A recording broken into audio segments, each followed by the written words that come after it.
वेद व्यास जी बैठे हैं सरस्वती नदी जी के तीर पर, और वेद व्यास जी का मन थोड़ा खिन्न है, थोड़ा उदास जैसे बैठे हैं।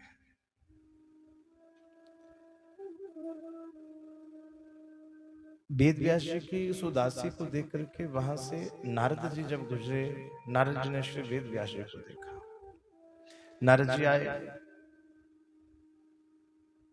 नारायण नारायण नारायण नारायण की ध्वनि जब वेद व्यास जी के कानों में पड़ी, वेद व्यास जी सावधान हुए, सामने देवर्षि नारद जी को देखा, और नारद जी को देख करके वेद व्यास जी ने सर्वप्रथम नारद जी को पाद्या अर्घ्य से उनका पूजन किया,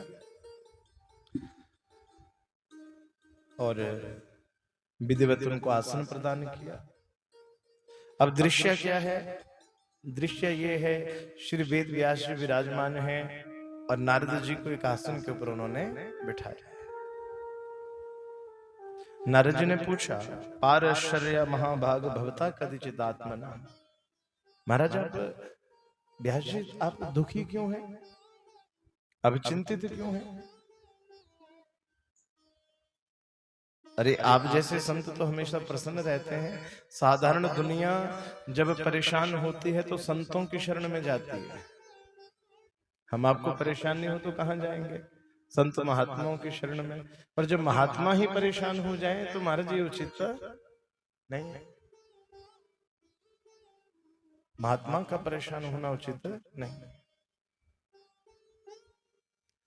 वेद व्यास जी कहते हैं, नारद जी आप बिल्कुल सत्य कहते हैं, महात्माओं को परेशान नहीं होना चाहिए।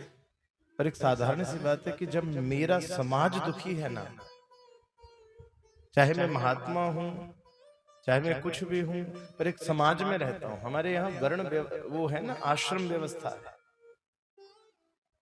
सच बताऊं तो सनातन धर्म एक ऐसा है जिसमें अनेक होकर के भी हम सब एक हैं।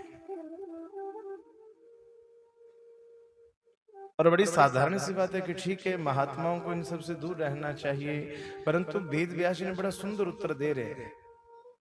इस कथा को ऐसे सुने, नारद जी और वेद व्यास जी आपस में चर्चा कर रहे हैं, हम आप इसमें कहीं नहीं। नारद जी ने जब कहा तो वेद व्यास जी ने बड़ा सुंदर उत्तर दिया। कहा, महाराज जब मेरा समाज दुखी हो, मेरा समाज जल रहा हो, मेरा समाज मर रहा हो, मेरे समाज के ऊपर कष्ट आए, और ऐसी स्थिति में प्रसन्नता के साथ अपना भजन करूं। धर्म का पैर है दया। धर्म का एक पैर क्या है? दया। और सनातन धर्म में मानवता को सबसे ऊपर। अरे भरत जो मुक्ति के द्वार पर बैठे थे, हैं? वो दया के बिना संत कसाई, कद मुझको तो दया करके ही आप हताई। भरत जी वो हिरण की योनि जिनको मिली थी ना, जानते हैं कि पूरा जन्म बिगड़ जाएगा फिर भी दया नहीं छोड़ी। तो वेद व्यास जी कहते हैं कि मेरा समाज दुखी है। दुखी क्यों है? का महाराज भगवान से प्रार्थना करो ज्यादा गुण भी भगवान ना दे। का भगवान ने मुझे एक बड़ा सुंदर गुण दिया है, अगर किसी और को मिलता तो बड़ा भाग्यशाली अपने आप को मानता। क्या? नारद जी, मैं भविष्य को देख सकता हूं। वेद व्यास जी कह रहे हैं कि मैं भविष्य को देख सकता हूं, और मैंने कलयुग देखा है। कलयुग के पाप क्या गिनाऊं, पर सबसे क्यों व्यवस्था, स्थिति, वातावरण कितना भी खराब क्यों ना हो, पर हमारे पास यदि वो व्यक्ति के पास अपनी व्यवस्था बढ़िया हो तो। अब जैसे एक साधारण सी बात है, हम हॉल के अंदर कथा कर रहे हैं, भगवान ना करे कोई बारिश हो कुछ हो तो हमें ज्यादा भय, हमारी व्यवस्था अपनी ठीक है। का कलयुग तो बिगड़ेगा बिगड़े, पर जीव के ऊपर प्रभाव क्या होगा? हम आज अपने आप को सबसे इंटेलिजेंट समझते हैं ना, कि हमसे बड़ा दिमागदार कोई है ही नहीं। वेद व्यास जी ने हमारे विषय में क्या कहा? नारद जी, कलयुग में जो व्यक्ति पैदा होंगे, मंदा सुमंद मतेयो मंद भाग्योपद्रुता, दुख मुझे ये है, उनका भाग्य भी मंद होगा, आयु भी कम होगी और बुद्धि भी कम होगी।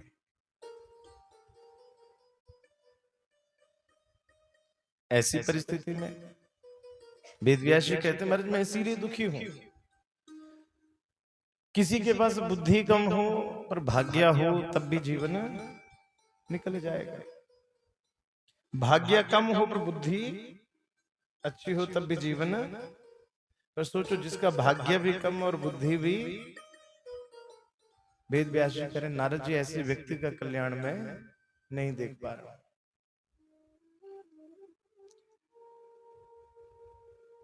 और ऐसा नहीं है नारद जी कि मैंने इसके लिए कुछ किया नहीं, मैंने अपनी तरफ से सब कुछ कर लिया।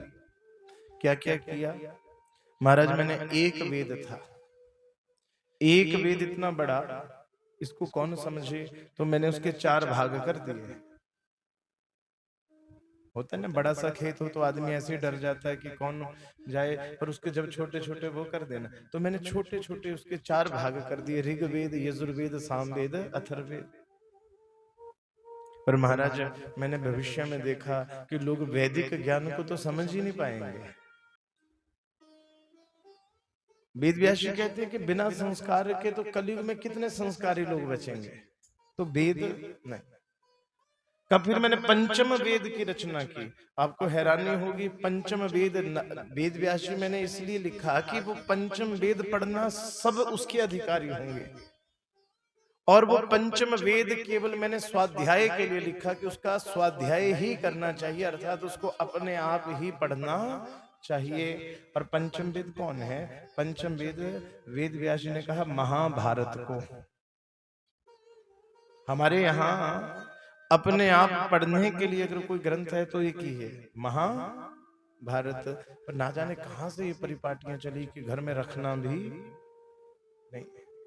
सनातन धर्म की जितनी भी जीवन शैली है उसका वर्णन महाभारत में है। पर वेद व्यास जी ने भविष्य देखते थे ना, उन्होंने कहा नहीं, महाभारत को भी लोग स्वीकार नहीं करेंगे। तो कहा महाराज मैंने, फिर भी मैं रुका नहीं, मैंने लिखते लिखते 17 पुराण लिख दिए महाराज। पर क्या करूं, अभी भी कुछ ऐसा संतुष्टता मुझे नहीं हो रही है कि आगे चल करके इससे ही धर्म बचा रहेगा, ये मुझे स्पष्ट नहीं हो रहा। नारद जी कहते हैं, अब देखिए यहां बड़ी विचित्र बात, भागवत जी में इससे पहले शब्द आया नारदोवाच।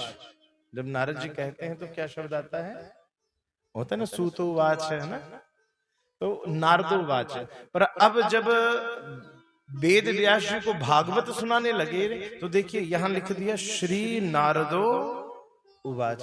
अब नाम के आगे क्या लग गया? श्री। क्या लग गया? भाव समझिए। जब तक भागवत नहीं बोल रहे थे तो नारद जी, जैसे भागवत बोलना शुरू किया श्री नारद जी, क्यों? अब नारद जी नहीं बोल रहे हैं, अब नारद जी के अंदर से वही परमात्मा उपदेश कर रहे हैं। ये ऐसे ही है जैसे हम रोज यहाँ आते हैं तो वो आने वाला कौन है? वो तो एक व्यक्ति है। पर जब भागवत कथा पीठ पर बैठे हैं तो वो भागवत को व्यक्ति नहीं बोल रहा है। नारद जी कहने लगे, वेद व्यास जी बैठे हैं, कहा व्यास जी आपने बहुत कुछ लिखा, बड़ा अच्छा अच्छा लिखा, बड़ा सुंदर सुंदर लिखा, परंतु आपने एक कमी छोड़ी, आपने आज तक भगवान श्री कृष्ण के गुणानुवाद को गाती हुई गाथा नहीं लिखी। चतुश्लोकी 4 श्लोक वेद व्यास जी को प्रदान कर दिए, कहा आप श्रीमद् भागवत महापुराण की रचना करें, देखिएगा महाराज आपको भी आनंद आएगा, जो पढ़ेंगे उनको भी आनंद आएगा और जो सुनेंगे उनको भी आनंद आएगा। और नारद जी की वाणी देखो कितनी सत्य। आज भी संसार में जितनी कथाएं होती हैं उन कथाओं में सबसे अधिक अगर कथा होती है तो श्रीमद् भागवत महापुराण की कथा। विदेशों में अब तो केवल हिंदू ही नहीं, सनातनी नहीं, मैंने देखा अन्य धर्मों के व्यक्ति भी श्रीमद् भागवत कथा श्रवण में इतने ललायित रहते हैं, क्योंकि भागवत कथा एक के लिए नहीं, इसमें सबके लिए सर्व सिद्धांत निष्पन्नो, द्वितीय श्लोक में कहा है धर्म के सब सिद्धांतों की व्याख्या श्रीमद् भागवत में। अब किसी भी सिद्धांत को मानने वाले क्यों ना, धर्म के भी सिद्धांत होते हैं, उनके विषय में कभी चर्चा करेंगे। अभी संक्षिप्त में आपको समझाएं, जैसे कोई पूजा पाठ में प्रसन्नता रखता है, कोई भजन करने में प्रसन्नता रखता है, कोई भजन सुनने में प्रसन्नता रखता है, कोई दान करने में प्रसन्न रहता है, कोई जप करने में ही प्रसन्न रहता है। तो भागवत जी में सब सिद्धांतों की चर्चा, ऐसा नहीं कि एक ही सिद्धांत, सर्व सिद्धांत निष्पन्नो, सर्व सिद्धांत जिसमें गाए गए हैं वही भागवत कथा है। तो वेद व्यास जी और नारद जी का ये संवाद हुआ। नारद जी उपदेश देकर के विदा हुए हैं और वेद व्यास जी ने श्रीमद् भागवत की रचना प्रारंभ की है। बोली भागवत भगवान की जय। भागवत जी की रचना हुई। अब वेद व्यास जी चाहते हैं कि वेद व्यास जी ना जो भी पुराण या कुछ भी लिखते थे तो एक शिष्य जरूर बनाते थे उसका, क्योंकि अगर आपके पास कोई ज्ञान हो और उस ज्ञान को किसी शिष्य को दिए बिना आप संसार को छोड़ जाओ तो हमारी मान्यता है सर्प की योनि मिलती है। कैसी योनि मिलती है? सर्प की योनि मिलती है। इसलिए अपने ज्ञान को, अपनी कलाकारी को सहेजना भी जरूरी है और आगे उसको सुपुर्द करना भी, उसको सौंपना भी जरूरी है। वेद व्यास जी सबके शिष्य बनाते थे। 4 वेद की रचना की तो चारों वेदों के 4 शिष्य बनाए, पैल, वैशंपायन, जैमिनी और सुमंतु। पुराणों के शिष्य बनाया रोमहर्षण सूत जी को। और भागवत जी का शिष्य किसको बनाया? बोली राधे। ये प्रश्न वेद व्यास जी के मन में गूंजने लगा। तभी वेद व्यास जी को अपने पुत्र की स्मृति हुई।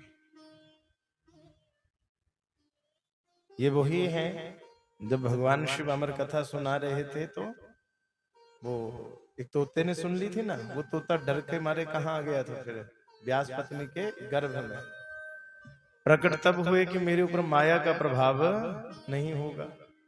तो वेद व्यास जी को अपने पुत्र का स्मरण हुआ कि क्यों ना अपने पुत्र को ये कथा पढ़ाई जाए। पर ध्यान दे, जैसे स्मरण हुआ ना तो वेद व्यास जी समझे का वो तो पढ़ेगा नहीं। क्यों? यम प्रव्रजन्तम नुपेतम पेत कृत्यम द्वैपायनो विरह कातर जुहाव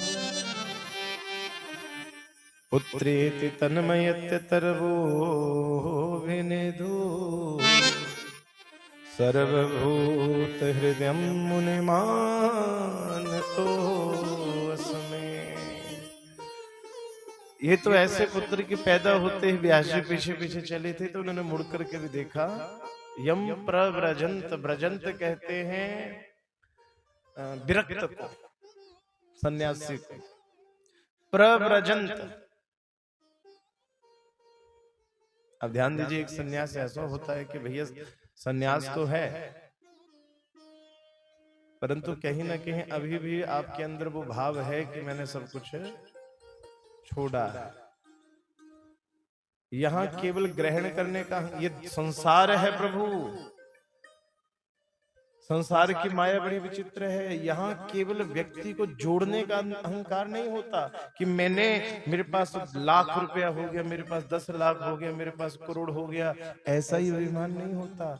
यहाँ तो व्यक्ति जब छोड़ता है उसका भी अहंकार करता है। यहाँ केवल ये अहंकार नहीं है कि मैं सुखी हूं। संसार की माया देखिए, केवल ये अहंकार नहीं है कि मैं सुखी हूं, यहां तो कभी कभी दुख भी अहंकार बन जाता है। मानते हैं दुख भी अहंकार बनता है? नहीं मानते ना तो एक काम करना, किसी से दुख सुना करके देखना। अब जैसे अपना दुख सुनाओगे ना कि अरे भैया मुझे ये हुआ ऐसा हुआ, वो बोलेगा तिज्जो क्यों यार, तू मिंजो पूछ। होता है ऐसा कि नहीं? अब तो दुख को भी बड़ा बनाने की होड़ है। और किसी को बीमारी हो जाए, डॉक्टर साहब तो कई तो मैंने ऐसे देखे कि अरे भैया मुझे बीमारी ऐसी हुई थी ना, यहाँ के तो छोटे मोटे डॉक्टर पता ही, वो तो मैं दिल्ली गया तब जाकर के पता चला बीमारी पकड़ वहां पे आई। उसका भी क्या है कि हमें तो छोटी मोटी बीमारी भी नहीं थी, क्योंकि ये सब बातें व्यक्ति के स्वभाव को दिखाती हैं। बोलिए राधे, बोलिए वृंदावन बिहारी लाल की जय। तो एक विरक्ति ऐसी होती है जो छोड़ने के बाद भी व्यक्ति उसकी चर्चा करे। बाबा जी के संग हम रहते हैं, बाबा जी के परम संग रहे हैं भर्तृहरि महाराज। भर्तृहरि महाराज के जीवन से जुड़ी एक कथा आती है। सब कुछ छोड़ दिया इन्होंने, काशी में रहे, और जब काशी में है तो काशी तो शिव की नगरी है, तो पार्वती जी ने कहा महाराज देखो इन्होंने आपके लिए सब कुछ छोड़ दिया है, तो एक बार तो इनको दर्शन दे दो। भोलेनाथ जी कहते हैं देवी अभी कमी है। कमर जी क्या कमी है, घर छोड़ दिया, परिवार छोड़ दिया, महल छोड़ दिए, और तो और खप्पर में पानी पीते हैं, अपने पास एक बस्तर नहीं, कोई भोजन नहीं, कोई पदार्थ नहीं का, कोई बात नहीं चलो। भगवान शिव गए, बड़े अद्भुत चांडाल जैसा वेश बना करके तड़पते तड़पते पहुंचे, तो भर्तृहरि महाराज वो भोजन करने लगे थे, कहा हमारे बड़ी भूख लगी है। भर्तृहरि जी ने उसी इसमें त्यागी तो थे, भोजन उसको दे दिया। सोचा मैं पानी पी करके ही गुजारा, जल का भी एक ही पात्र था। तो तब तक चंडाल ने कहा महाराज पानी भी पी चाहिए मुझे। भर्तृहरि वो उनका नियम था कि कहीं से भी एक ही बार ग्रहण करते, समझ रहे हैं? ऐसा नहीं कि कोई बात नहीं अब नदी से जल और एक बार। तो जैसे अब सोचा जल का क्या करूं, तो मन में विचार आया, सोचा कि अपना देखूं किसको दो। फिर मन में विचार आया जब मैंने महल छोड़ दिए, जब मैंने परिवार छोड़ दिया, इतना सब कुछ छोड़ दिया, चलो एक अरे जल का जल भी दे दिया। बोली राधे पियो। भगवान शिव कहते पार्वती जी देखा, कमर जी क्या देखा, इसने तो सब कुछ जो आपने कहा वो किया, पर किया किस तरीके से। आज भी इसके मन में ये अहंकार है कि इसने सब छोड़ दिया है। अरे जब छोड़ देते हो ना तो फिर स्मृति नहीं रहती, छोड़ने के बाद स्मृति नहीं है। तो जो छोड़ने के बाद स्मृति भी ना हो वो संत हैं प्रव्रजंत श्री सुखदेव जी। श्री सुखदेव जी के विषय में चिंतन किया, पर सोचा वो तो निर्गुण उपासक हैं, वो क्यों सगुण उपासना करेंगे, कैसे भागवत जी की कथा वो श्रवण करेंगे। तो वेद व्यास जी ने बड़ा सुंदर तरीका लगाया, क्या किया, अपने दो शिष्यों को, कुछ जो भी शिष्य थे उनके वहां पर, उनको भागवत जी के 2 श्लोक पढ़ा दिए। भागवत जी के 2 श्लोक पढ़ाए और कहा कि सुखदेव बाबा जी जहां रहते हैं वहां जोर जोर से ये 2 श्लोक गाना। शिष्यों ने जाकर के वो श्लोक गाना शुरू किए। बरहा पीणम नटवर बपू, पहला श्लोक। कर्णयो कर्णिकारकम बिभ्रत भाष कनक कपिशम वैजयंती च माला रंध्रान वेणुरधर सुधया पूरयन गोप वृंदे वृंदारण्य स्वपद रमणम प्राविशत गीत कीर्ति। ये श्लोक जो है ना, ये श्लोक बड़ा सुंदर, ये वेणु गीत का श्लोक है और इस श्लोक में भगवान के रूप की चर्चा है। भगवान का रूप कैसा कि भगवान ने मोर मुकुट लगाया हुआ है, पीतांबर मेरे प्रभु ने धारण किया हुआ है और बड़े घुंघराले ठाकुर जी के बाल हैं और भगवान मुरली बजा रहे हैं और भगवान के जितने भी सखा है चारों तरफ खड़े हैं और गोपियां अपने मन ही मन ठाकुर जी के बड़े सुंदर इस भाव का दर्शन कर रहे हैं कि कितने सुंदर है हमारे ठाकुर जी। बोली राधे राधे, बोली वृंदावन बिहारी लाल की जय जय श्री राधे। एक बार ठाकुर जी की तरफ देखो, इतने सुंदर स्वरूप की व्याख्या की कि मोर मुकुट रंग।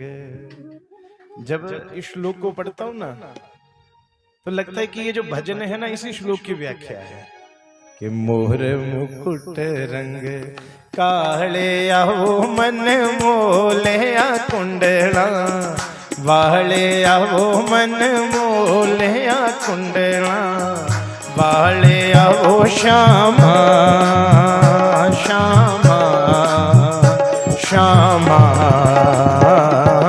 मोर मुकुट काले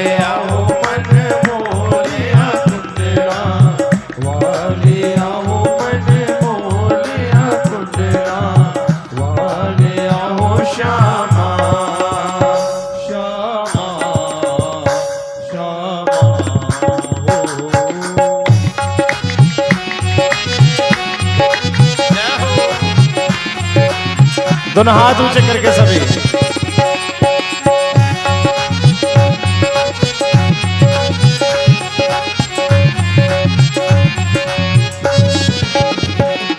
ओ बिंदरा ते बना विच बंसी बजांदा, बिंदरा ते बना विच बंसी बजांदा, बिंदरा ते बना विच बंसी बजांदा, बिंदरा ते बना विच ओ बंसी बजाने वाले आवो मन मोले आ कुंडला वाले आवो मन मोले आ कुंडला वाले आवो श्यामा श्यामा श्यामा मोर मुकुट। आपके हाथ बड़े नीचे नीचे, दोनों हाथ ऊंचे करके जरा जय हो। वाले आओ मन मोले आ कुंडला वाले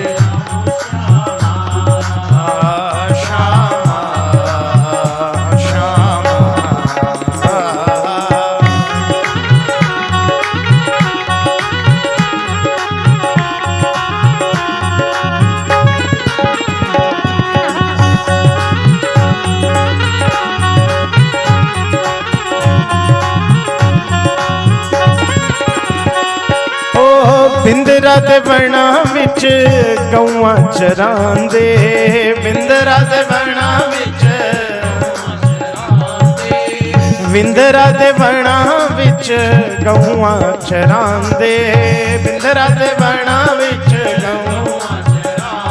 ओ गौआं चराने वाले आओ मन मोले आ कुंडला वाले आओ।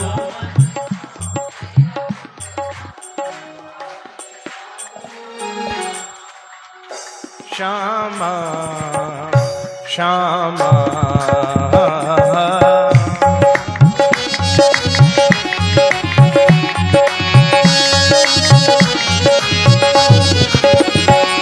ओ मोई लिया मेरा मन तू वो कृष्णा, मोई लिया मेरा मन तू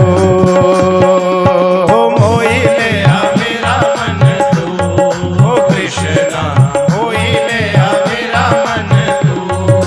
कृष्णा मोई लिया मेरा मन तो वो कृष्णा मोई लिया मेरा मन तो मोई लिया मेरा मन तो वो कृष्णा मोई लिया मेरा मन ਦੇ ਬਣਾ ਵਿੱਚ ਰਾਸ ਰਚਾਂਦੇ, ਬਿੰਦਰਾ ਦੇ ਬਣਾ ਵਿੱਚ ਰਾਸ ਰਚਾਂਦੇ, ਹੋ ਬਿੰਦਰਾ ਦੇ ਬਣਾ ਵਿੱਚ ਰਾਸ ਰਚਾਂਦੇ, ਬਿੰਦਰਾ ਦੇ ਬਣਾ ਵਿੱਚ ਰਾਸ ਰਚਾਂਦੇ, ਉਹ ਰਾਸ ਰਚਾਣੇ।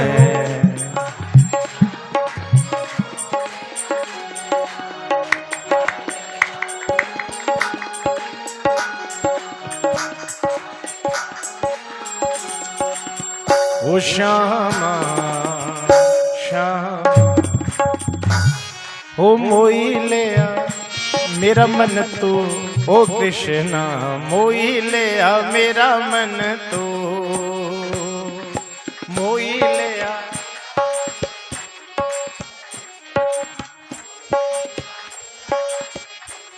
ओ मोई लिया मेरा मन तू, कृष्णा मोई लिया मेरा मन तू, मोई लिया मेरा मन तू, कृष्णा मोई लिया मेरा मन तू, ओ मोई लिया मेरा मन तू, ओ कृष्णा मोई लिया मेरा मन तू,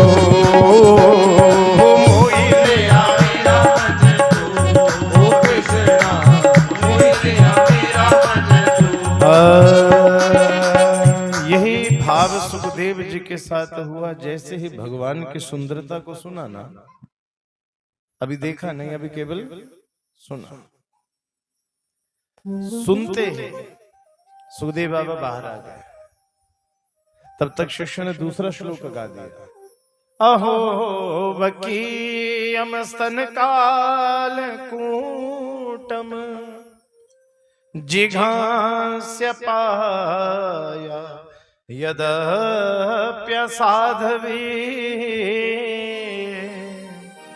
लेवे गतिं धात्र्योचितां ततोऽन्यं कंबा दयालो शरणं ब्रजेम।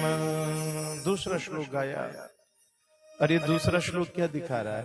ये दिखा रहा है कि पूतना भगवान को चाहे विष पिला रहे थे, भगवान ने चाहे उसको देखा भी नहीं, उसके ऊपर दृष्टि भी नहीं दी, छल कपट उसने सब कुछ किया, पर जब गति देने की बारी आई ना, तो प्रभु सारी बातें भूल गए। प्रभु ने सिर्फ इतना याद रखा, इसने दूध पिलाया है। बोलिए राधे। संसारी व्यक्ति क्या होता है? आप किसी के 100 काम अच्छे कर दो, वो अच्छे याद नहीं रखेगा, वो क्या याद रखेगा कि बुरा। आपके 100 का अच्छे काम नहीं रखेगा, आपने एक गलती की है, उस गलती को वो बार बार याद, आपको देखते ही वही गलती याद करेगा। और देखो हमारे ठाकुर जी कैसे हैं, पूतना के 100 अपराध माफ कर दिए, एक गुण देखा, अरे कुछ भी थी पर काम मां जैसा के दूध पिलाया है। इसलिए भगवान ने क्या किया, गति जब देने लगे प्रभु, तो जो लोक यशोदा मैया को दिया ना, आनंद की बात, वही लोक पूतना को दे दिया। बोलिए राधे। दोनों के एक ही लोग। जैसे सुखदेव जी ने सुना, सुखदेव जी का मन अब तो इतना उत्कंठित हो गया कि यही प्रभु चाहिए बस। कंबा दयालु शरणम ब्रजेम, अब और कोई नहीं, अब तो बस उन्हीं को प्राप्त करना चाहते हैं। कृष्ण कृष्ण कृष्ण, ऐसी उत्कंठा पैदा हो गई इन 2 ही श्लोकों को सुनकर के। आज भी कई ऐसे हैं जिन्होंने भागवत जी को सुनकर के उनके मन में ऐसी उत्कंठा पैदा हुई कि वो पहले कभी उन्होंने भगवान का दर्शन तक नहीं किया था, और आज हर महीने जाकर के वो गोवर्धन जी की परिक्रमा, ऐसे भजन हैं। पर जब इस कथा को पढ़ा, इस कथा को सुना, इस कथा को सुनाया, तो मन में एक प्रश्न पैदा हुआ। सुखदेव जी 2 श्लोक सुनकर के ही उत्कंठित हो गए थे। हम भागवत कथा में 200 श्लोक भी गा दे ना, तो वो उत्कंठा क्यों नहीं होती? सुखदेव जी के सामने कोई शिष्यों ने व्याख्या नहीं की कि बड़े अच्छे सुनाए हों या सही सुनाए, गलत नहीं। जैसे गुरु जी ने पढ़ाए थे, जैसे गाए ना हमने श्लोक, वैसे ही गाए बस। पर इन 2 श्लोकों को सुनकर के ही सुखदेव जी उत्कंठित हो गए भगवान के लिए, समाधि छोड़ दी।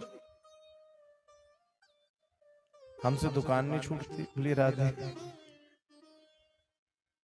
हाँ, ये तो उदाहरण दे रहा हूं मैं, आपको नहीं बोल रहा हूं लाला जी। बाकी छूट जाए तो बढ़िया, बोलिए वृंदावन बिहारी लाल की। मैं सच बताऊं, एक समय आने के ऊपर भगवान कृपा करे अपनी तरफ मन खींचे, बहुत बढ़िया। पर भगवान तो कई बार खींचते हैं, पर हमारा मन ऐसा है खींचता नहीं है। पर जब अगला श्लोक पढ़ा ना, कहा हरेर गुणा क्षिप्त मतिर भगवान वादरायणी अध्यगान महद आख्यान नित्यम विष्णु जन प्रिया, कि भगवान का नाम है हरि, और हरि भगवान हर लेते हैं। का जैसे लोहा हो तो लोहे को चुंबक अपने आप अपनी तरफ खींच लेता है, तो भगवान के गुण चुंबक के समान है, चुंबक के समान है। पर आत्म रामश मुनयो निर्ग्रंथा अप्य उरुक्रमे, सुखदेव जी को खींचा, क्यों? निर्ग्रंथ था। सुखदेव जी का मन जो था ना, वो पूरी तरह से निर्ग्रंथ था। हमारे हृदय में ग्रंथियां हैं, हमारे मन में ग्रंथियां हैं। ग्रंथियां किसे बोलते हैं? ग्रंथि शब्द का होता है गांठ। चुंबक को, लोहे को आकर्षित कर लेता है, पर लोहे के ऊपर एक आधा कपड़ा डाल दो फिर भी खींच लेगा, और 2 डाल दो, 3 डाल दो, 4, 5, जब जितने अधिक अगर उसके ऊपर पर्दे ही ज्यादा लग गए ना, तब चुंबक भी लोहे को खींचेगा नहीं।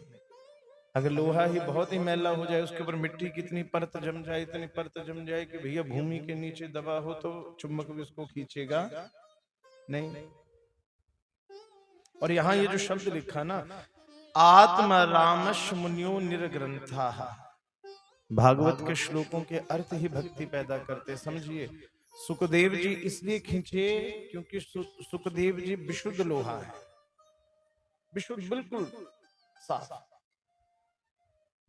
अब यहाँ हम जितने बैठे हैं, हो सकता है किसी की वो जो लोहा है किसी के ऊपर मिट्टी जमी हो। अब मिट्टी कौन सी है? काम, क्रोध, लोभ, मोह, मद, मस्त और अहंकार। सच्ची बात, सबसे बड़ी बात यह है, सुखदेव जी का हृदय निर्ग्रंथ, अर्थात उनके मन में कोई गांठ नहीं थी। हमारे यहाँ गांठें बड़ी है, हमारे यहाँ गांठें बड़ी है। जिस मन में अभिमान भरा, वहां राम कहां से आए।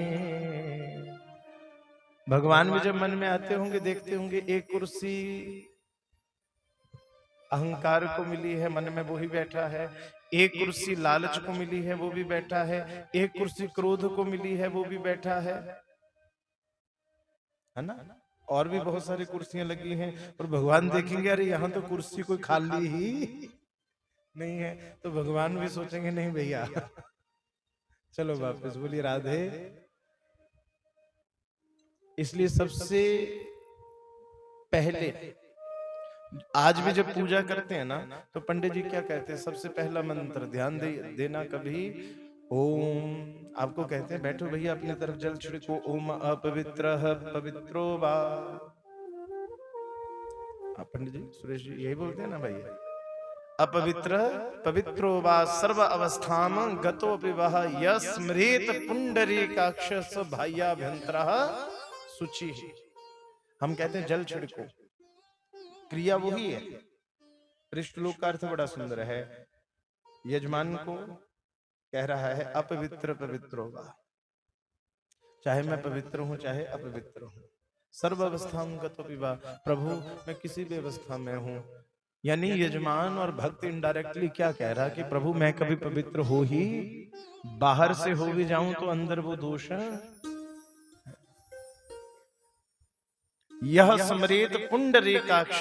पर प्रभु मैंने इतना सुना है, जो भगवान का मन में ध्यान भी कर लेना, स्मरण भी कर ले, सर्व पाप वो सब सर्व अपवित्र पवित्रो वा सर्वावस्थां गतो विवा यह स्मरेत पुंडरीकाक्ष स्वभायाभ्यंतरः शुचि। जिसके मन में भगवान का स्मरण होता रहे, वो व्यक्ति हमेशा अंदर बाहर से पवित्र ही रहता है।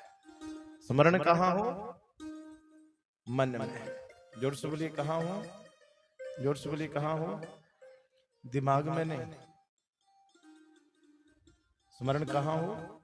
मन में। क्यों? पाप भी सबसे पहले कहाँ आता है?